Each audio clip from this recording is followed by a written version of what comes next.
From Lansing Community College, this is LCC Connect, and this is Lanstories, with me, David Siwik.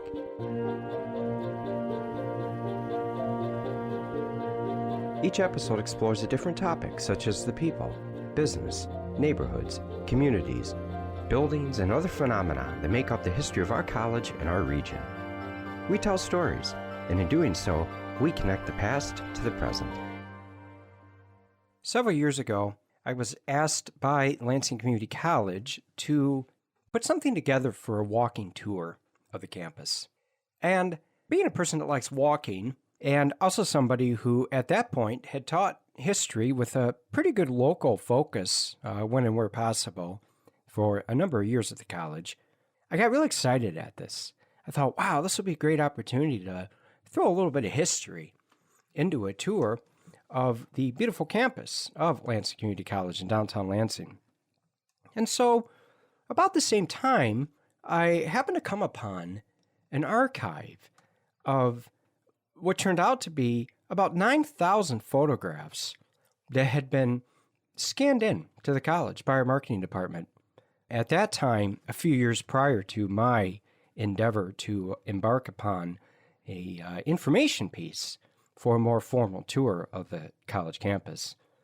And one of the things I discovered in looking through those archive photos was not only how the college campus had grown through the years in its location in downtown Lansing, but also there's a real sense that came through in looking at those photos that the growth of Lansing Community College's campus, which has really been from basically about 1960, mid-1960s on, was part and parcel to a lot of the overall changes that were happening in downtown Lansing at the time. And those changes, in turn, were part of broader trends across the state, across the nation. So, in this episode of Lanstories, we're going to look at the history of Lansing Community College, the physical presence of it, right in downtown Lansing. And in doing so, let's look at a couple of the interesting points that come into mind when it comes to where Lansing Community College's campus development fit into some broader trends of the time. And the two trends I'm referring to specifically, one of them is a local trend, and that is the change in downtown Lansing during we'll call it the third decade of the post-war era. So that would be from the mid-1960s on. And then second of all, that's tied into urban renewal. Urban renewal being more than just the buzzword, but it tied into a lot of federal programs and state programs in the United States, beginning really in the late 1950s, that Lansing Community College would ultimately be substantially impacted by. The history of the college starts really in 1957. Lansing Community College was started as a vocational technical school, which a lot of the community colleges, not only in Michigan, but across the United States were. And its founding goes back to April of 1957, and part of it is the endeavor of the recently deceased Philip Gannon. Dr. Philip Gannon is the founding president of Lansing Community College, and the work that he put into the founding of that college really started while he was a graduate student at nearby Michigan State University. And Dr. Gannon had an absolute fascinating life and left his impact on really the mid-Michigan community, and I would argue the state as a whole, on countless numbers of lives, actually, in terms of all those folks that were fortunate enough to attend Lansing Community College and earn certificates and degrees and accomplish transfer programs while they were there, that, few people actually have, I think, in the grand scheme of things in life. And that's really one of the things that makes the founding of a college, this is what Dr. Gannon was part of, is something that's so remarkable. But 1957 is the year that Lansing Community College started a presence in downtown Lansing because, as we will see, Lansing Community College has been in downtown Lansing in one form or another, and it's been a pretty big form since the college was founded. So 1957. Where did Lansing Community College exist in 1957 in its founding? And, well, the answer to that question takes us to Capitol Avenue. So imagine for a moment you're standing with me on Capitol Avenue in 1957, and the part of Capitol Avenue you're standing on is the 500 block. And you're staring at this red-colored building, red brick building, that has floor-to-ceiling windows and occupies the better part of an entire city block. And that block is bound by, going clockwise, Shiawassee Street to the south, Seymour Street to the west, Genesee Street to the north, and Capitol Avenue to the east, which is where we're standing in our imaginary look at downtown Lansing in 1957. And the building we're staring at was the first building built by the Lansing Public Schools for use as a high school. And it was built way back in the 1870s. And in fact, that building itself came to be known as Old Central. It, by itself, will be a focus of a subsequent episode of Lanstories, so keep on tuning in to when our program is broadcast and when it's archived in podcast format, and you will definitely be interested when we get that show up and running here in a little while. But for now, we're going to look at 1957, and the building that we are staring at right now, even though it was built in the 1870s, by the time 1957 rolls around, it really looks nothing like it did at the time. And for those of you who are wondering right now, well, I think he might be talking about the same building I remember as Old Central. Well, indeed, you're correct. I am. And for those of you who have been around Lansing for a while, you know Old Central well. It was the building that Lansing Community College started in. And indeed, it's because that was an educational institution in its very physical form, the building itself, that big red brick building that stood there, that was around at the time, that Lansing Community College was able to use it to hold its first classes, and it had an administrative presence in there as well. Now, that building, again, it looked a lot different than it did when it was built in the 1870s, and by the time Lansing Community College got a hold of it, the main differences were mostly a result of a substantial remodel and expansion of that building that the Lansing Public Schools had done way back in the beginning part of the 20th century. Lansing Community College did some more remodeling of that building. And that building and the college's acquisition of it outright in the 1960s is very much the foundation by which Lansing Community College would come to expand throughout the downtown Lansing area. Now, let's look across the street then from that Capitol Avenue building. And again, we'll step back in time in our imaginary time machine, and we will focus on 1957. As we're looking to the other side of Capitol Avenue, that would be the east side, we see some old houses that line the street, a couple of which are still on Lansing Community College's campus, one of which is the Rogers-Carrier House, the other which is the John Herrmann House. The Rogers-Carrier House is a red brick building with sort of the color of tarnished copper, wood ornamentation on the front and side gables, as well as some of the window trim of the building. And it is a Darius Moon architectural gem in downtown Lansing. Darius Moon was a very well-known architect in the Lansing area. He designed a number of historic properties in the area. Probably the most famous house that he designed, unfortunately, doesn't stand anymore. That was the mansion that Ransom Eli Olds had built for his family in the heyday of his pioneering automobile industry contribution that he made through the founding of the Olds Motor Vehicle Works, which later became Oldsmobile. And then the longest legacy he had in Lansing would be in the form of the Rio Motor Car Company, which existed in one form or another till the 1970s. And now, the building that we call the Bogie Tower in downtown Lansing. Well, that was a Ransom E. Olds financed construction back in the late 1920s, early 1930s. But the building we're looking at right now, designed by Darius Moon for H.M. Rogers, who was a local realtor.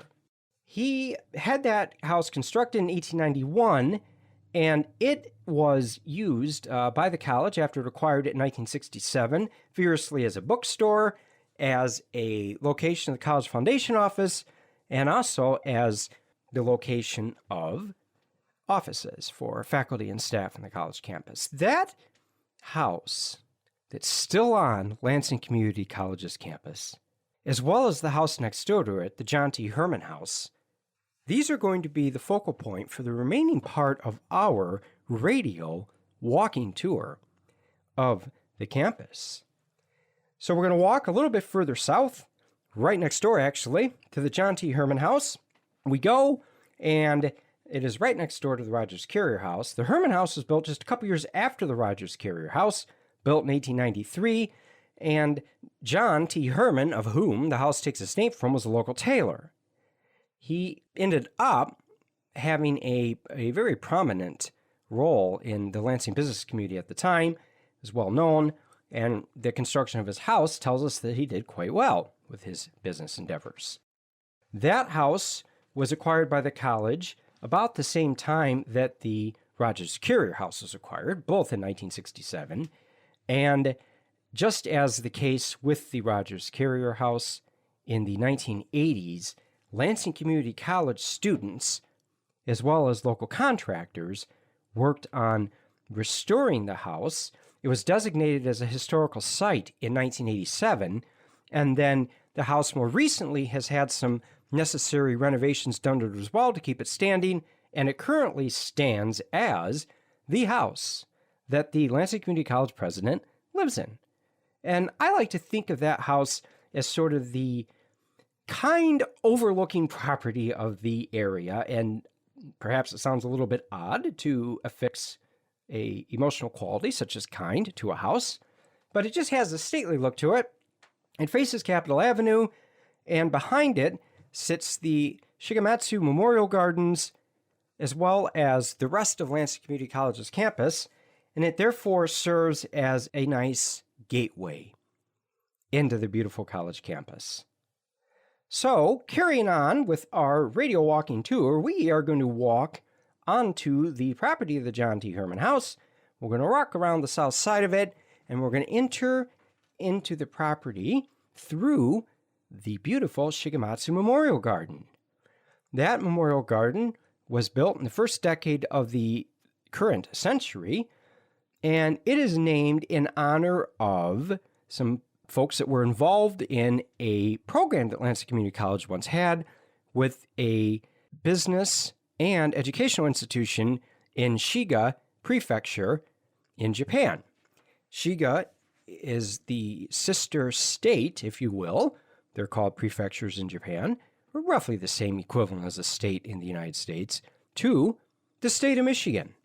It's a beautiful garden, and if you're ever on Lansing Community College's campus, I strongly encourage you to take a stroll through it, especially in the summertime when the koi are swimming around in the pond, when there's a nice little gentle breeze blowing through the garden, and it is a very pleasant place to spend a few moments contemplating the connection of the natural world with humanity's never-ending attempt to, in some way or another, influence it.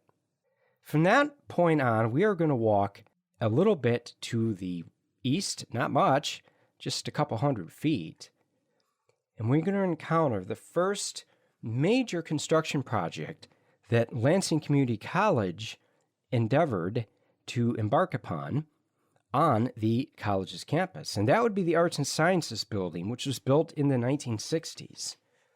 This is really where the overall picture of Lansing Community College's campus takes place, in terms of taking the shape that it would now and being impacted by those two broader state and national trends that I mentioned towards the beginning of our episode here. One would be the changes in the development of downtown Lansing throughout the 1960s and beyond, what I think we can definitely consider to be part of a national trend, which is urban renewal. And in fact, it's the construction of the Arts and Sciences building, the time frame that it happens in, why it was put where it was, and why it ended up looking like it did actually, that in many ways tells the story of Lansing Community College's role in Lansing and in Michigan in the 1960s. And we're going to have to take our story back a little bit to Dr. Philip Gannon, as I mentioned a few moments ago in our episode here. Gannon was the president of Lansing Community College at the time the Arts and Sciences building was constructed in the late 1960s. And just a couple years before the construction of the Lansing Community College Arts and Sciences building was nearing completion, the state of Michigan passed one of the most important pieces of legislation that it had ever passed.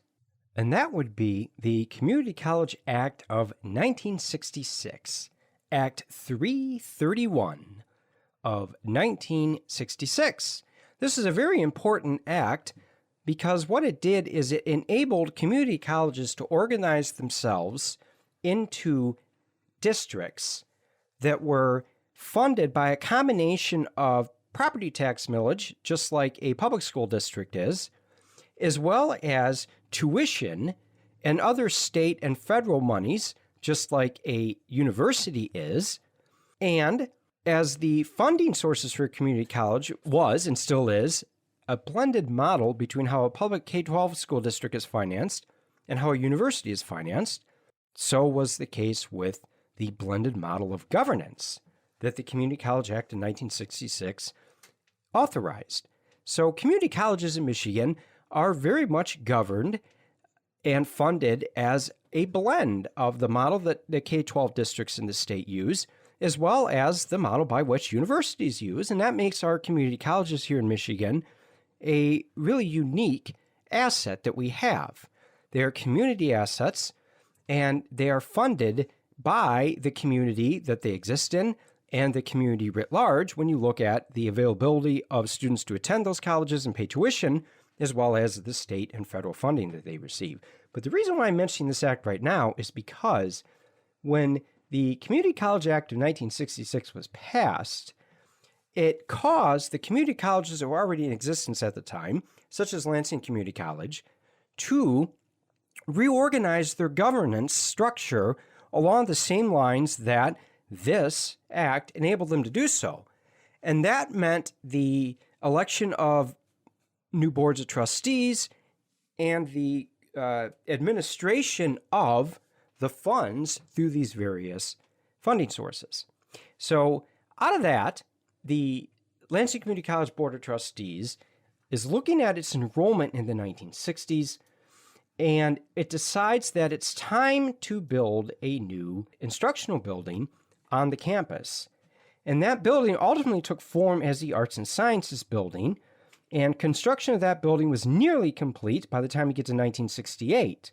But the context by which that building eventually takes its shape in is the really crucial part to the story in many ways. And as I mentioned again towards the beginning of the episode, the construction of the Arts and Sciences building is a good thing to focus on because in many ways the building itself is kind of a microcosm of what was going on at the time. Downtown Lansing, by the time we get into the 1960s, was undergoing some of the same challenges to other downtowns throughout the United States, not only in cities the size of Lansing, but cities that were also smaller and those that were much larger.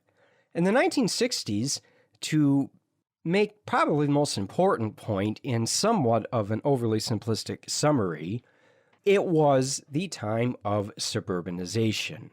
Or I should say the expansion of the time of suburbanization, which has actually started, well, even before the Second World War, but really we generally associate with that starting in the 1950s and then continuing right on through the 1960s and beyond. So 1966, when the Community College Act is passed in Michigan, we're very much at the height of this trend towards suburbanization. And if you look at where most community colleges ended up building at this time, they built out in the suburbs. And Lansing Community College, had history worked out a little bit differently, might have ended up that way. But the college leadership at the time ended up doing something that was really quite remarkable. When the college realized that their enrollment figures and the projected enrollment figures for the coming years and perhaps even the coming decades was going to necessitate that the college put together a strategic master plan of what its future would look like, including its physical plant. In other words, the buildings, the other physical assets that make up the college campus was to be located. The college decided to send a survey out to the residents of what would become the community college district. And in that survey, they asked residents of the Lansing area, the Mid-Michigan area, to choose from a series of proposed or possible locations that the college would be able to build a campus at. One of the options in that survey was downtown Lansing.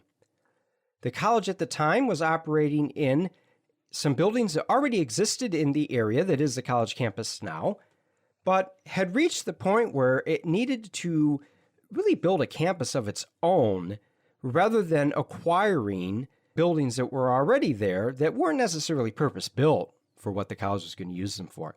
So the survey went out to residents of the area, and the most common selection that the people who took the survey made out of all the options that were given to them was to keep the college in operation where it already was in the buildings, and that is in downtown Lansing. So at the time when you had community colleges being built or expanding out in the suburbs, I think of places like Oakland Community College, Macomb Community College, Kalamazoo Valley Community College, just to name a few of more that I could offer. Lansing Community College ended up expanding its footprint right in downtown Lansing. And it's the process of that expansion that brings Lansing Community College and its physical presence into line with a couple other trends that were going on at the state and national level at the time. At the state level or the local level, downtowns were undergoing a dramatic change during this time period. Prior to the Second World War, for example, most of the retail districts in communities were in the main streets or street corridor in the downtown area. And so Lansing, for example, had its main shopping district or retail district that went up and down Washington Avenue, Washington Square as it's called in places, right in downtown Lansing. And what happens is after the Second World War, the United States falls deeply, madly, probably permanently in love with this thing called the automobile. Of course, the automobile had been around for quite some time by then. The first automobiles were experiments by European inventors in the latter part of the 1800s, and then American inventors about the same time, a little bit thereafter. And by the time we get into the 19-teens and the 1920s, we have giant industrial corporations like Ford Motor Company, General Motors, to name but a few, that have built the automobile into a really, really important consumer product. After the Second World War, prosperity was the name of the game in the United States. It was not a prosperity that everybody shared in, economically speaking, but nonetheless, enough people did that the consumer purchase of the automobile proliferated. And cars need roads to drive on. And when people have automobiles that they want to use for doing things like shopping, there has to be roads that go to those stores, and there has to be places to park those cars. So in Lansing, during this time period, the 1950s and into the 1960s, the retail corridor that had been Washington Avenue or Washington Square in downtown Lansing for a long period of time starts to be abandoned for the suburbs or places that aren't quite out in the suburbs but are getting kind of close. In Lansing, the Frandor Shopping Center is built in the late 1950s, named after one of the major post-World War II property developers in the area, a gentleman by the name of Francis Core.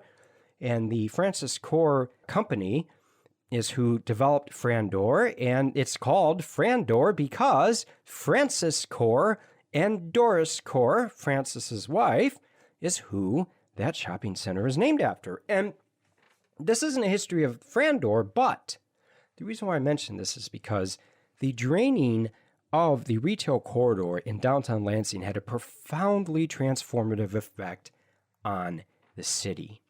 And it is out of this that downtown Lansing is faced with something of a real turning point in contemplating what it's going to look like in the next 10, 20, 30, or 40 years. Communities across the state and across the nation face the same contemplative moment. And this is partially where urban renewal comes into the picture here. Urban renewal is a terminology that is used to describe a variety of projects that were done in the post-World War II era with the expressed intent of renewing or in some way redeveloping urban environments that had fallen on hard times or were deemed to be under some sort of distress due to changing economic conditions, such as, for example, the draining of retail corridors away from central city districts such as Washington Square and downtown Lansing and out into more suburban outlying areas. So it is out of this broader picture, then, that the residents of the Lansing Community College district selected downtown Lansing to be the place by which Lansing Community College would expand. And the first major project to be part of that expansion is indeed the Arts and Sciences Building, which was built in the late 1960s. And as I'm recording this episode, I am staring at what is an absolutely fascinating picture, and I shall do my best to describe to you what it looks like. I'm looking at a picture of the Arts and Sciences Building under construction in 1968. It is a lovely color photograph that captures the life in a day, if you will, a moment in time in a way that good photography, be it be good because of the technique at which the photographer utilized, or good because of the subject matter that it covers, or both, is something that oftentimes does this. And in the lower left-hand corner of this lovely photograph, there is a sign. The sign is indicating the construction project, what financed it, and what was going on. And it is a moment in time that is captured that shows, well, it shows funding that is being used to pay for the building. It shows local contractors that were hired to construct the building. And it also shows vehicular traffic able to move through what is now the pedestrian mall in downtown Lansing. And the Arts and Sciences Building abutted Washington Square, Washington Avenue. Now, it's hard to imagine walking through the campus of downtown Lansing, which is very much pedestrian friendly and not intended for the automobile to go through. In fact, one cannot drive a car legally unless it's for purposes of construction or, say, the police officers that drive their cars around it, the Washington Mall through Lansing Community College's campus. That was closed to pedestrians in the mid-1970s when another major development in Lansing Community College's campus came about. Back to our photo. The Arts and Sciences Building is nearly complete in this photo in 1968. The construction sheds that were built over the sidewalks, both on the Shiawassee Street side, that would be the south elevation of the building, and the Washington Square side, that would be the east elevation of the building, are still there in this photo. But the concrete and brick facade that is nearly unchanged now in the year 2022 from what it was back then has completely taken form. The building's windows have been installed, its roof is in place, and it is nearly ready to embark upon its position as the anchor of 1960s and into the future redevelopment of downtown Lansing and the outward, forward-thinking progress that that building came to symbolize as part of Lansing Community College's growth and development into the future. That will end this episode of Lanstories.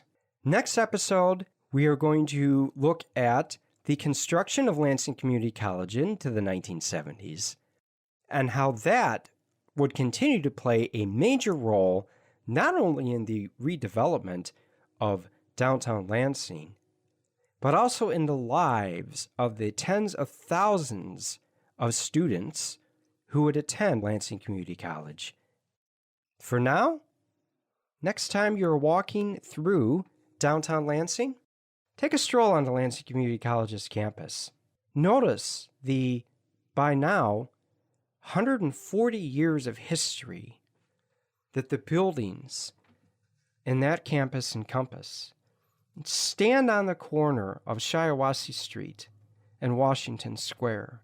Look up at the Arts and Sciences building and imagine what the future in 1968 looked like.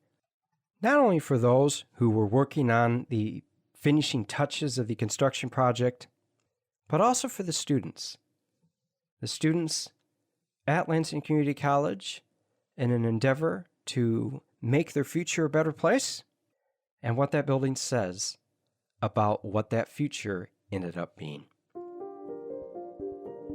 You've been listening to Lanstories with me, David Siwik. For more information on this program and to stream past episodes, visit lccconnect.org. LCC Connect is the official home of the voices, vibes, and vision of Lansing Community College, offering hours of original and exciting programming. Hosted by faculty, staff, and community members, LCC Connect explores our college's work in the community, important topics in higher education, and our vision for the future. Catch the vibe on 89.7 FM or online at lccconnect.org. Until next time, remember, keep telling good stories.